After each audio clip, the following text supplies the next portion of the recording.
So for Orion Cosce getting ready for the matchup, he's taking on Gilbert Urbina. This is the But Why fight of this weekend, and I can't overlay it with Ryan Reynolds because we're doing it live. But when you do look at this fight, Matt, Orion Cosce comes into the UFC, blows his load in the first round of his debut, gets finished in the second round against Phil Rowe, Philly Fresh. His next time out, he fights Blood Diamond. He puts pedal to the metal. He gets a lot of takedowns after the first round, and Cosce ends up winning. Now, he misses weight, and you can see that on screen at 172.5, but where I don't have asterisks on both of these guys, Gilbert Urbina is moving back down to welterweight, and he's had welterweight fights in the past. He was on the Ultimate Fighter Season 29 finale because Tresean Gore got hurt, and that's the weird part about it. Gilbert Urbina got finished by Tresean Gore. He got dropped 3 times in the first round. He got finished in the second round, and then on, what was it? It was like 10 days notice, and I'll make sure that I get the amount of days right, but it was on 10 days notice. He ended up fighting Brian Battle.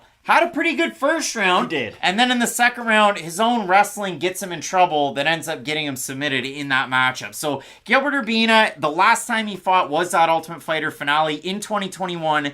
It's been about a year and a half since we've seen Urbina. Now, I mentioned this last week on Question Mark Kicks. Gilbert Urbina for this one, training out of, and this is the power of doing this one live, Fight Capital Gym with John Ballgame. John Ballgame. That's the coach out of that gym. He was the coach for one Douglas Silva de Andrade, who beat Cody Stamann. Close fight. First round controversial, but if you look at it for Gilbert Urbina, he's a guy that had trained in the past at Jackson Wink, at the BMF Ranch with Donald Cerrone. And when you look at Urbina, there's a lot of fighters on this card that fight like Gilbert Urbina. Good wrestling offense, not good wrestling defense. Good striking offense, not good striking defense. Is it a hot take? I think Gilbert Urbina is going to look good in this matchup. And you don't want to start the pick that way, but at least let me explain myself from here.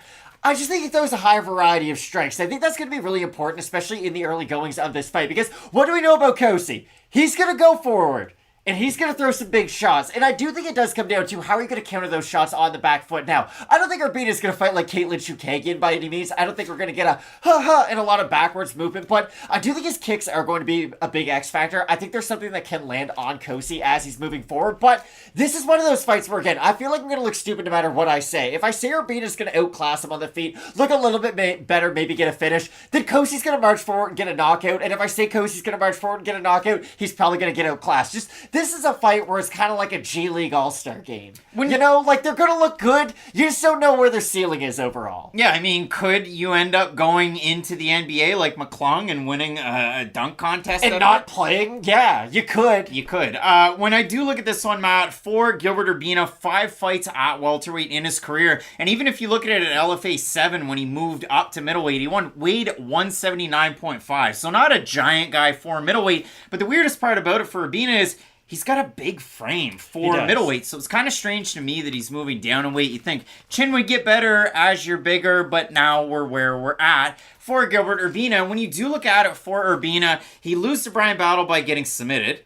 Well, Battle, I mean, looked bad against Fakradina, but now all of a sudden he's in the wrong hotness. weight class, though. And if you have a look at the fight that he had against Tresean Gore, he got outstruck as Tiki goes and just kept yelling, "Go to the right! Go to the right!" So that was a fun one to go back and watch. And then I went back and I watched, well, quite a few Gilbert Urbina fights, but the Sean Brady fight is a lot like Joaquin Buckley when he fought Logan Storley. Sean Brady was a lot better than Gilbert Urbina. When it was standing, Urbina looked pretty good, but every other minute of that fight was Sean Brady out-grappling him. If Urbina's going out there and grappling, like he did at LFA 7, he's getting the takedowns, getting the back, and threatening with submission. So when you do look at this one, it is interesting. I listened to an interview that Orion Cosce did with JHK, the All-Star MMA.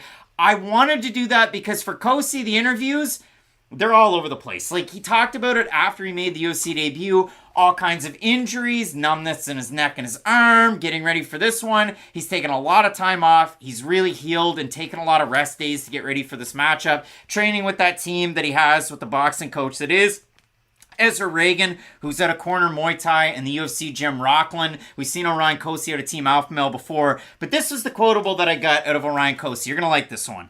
Use my striking to set up my grappling, whether it be on the ground or against the cage. It's 4-dimensional. We're not doing 3-dimensional. We're doing 4-dimensional. So apparently, Orion Cosce understands vector mathematics, and he's going to equate length and angle into his MMA fighting in the 4th dimension. I've got Gilbert Urbina in the matchup. Yeah, I have Gilbert Urbina in the fight as well.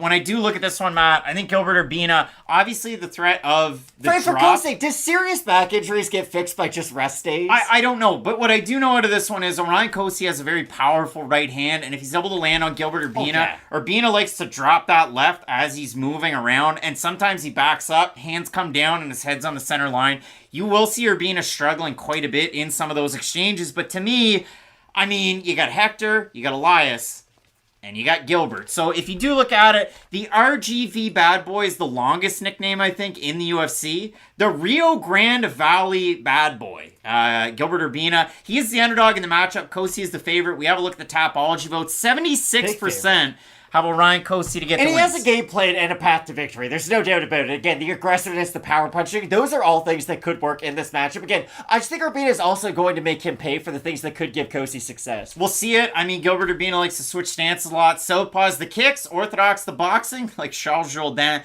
But when it does come down to this one, I'm going with the man that likes to throw the double up, triple up jab in Gilbert Urbina. Let us know who you have in the matchup. This could be a possible fight of the night at welterweight. The next one on the docket, Kowalkiewicz taking on Demopoulos. You're not going to want to miss it.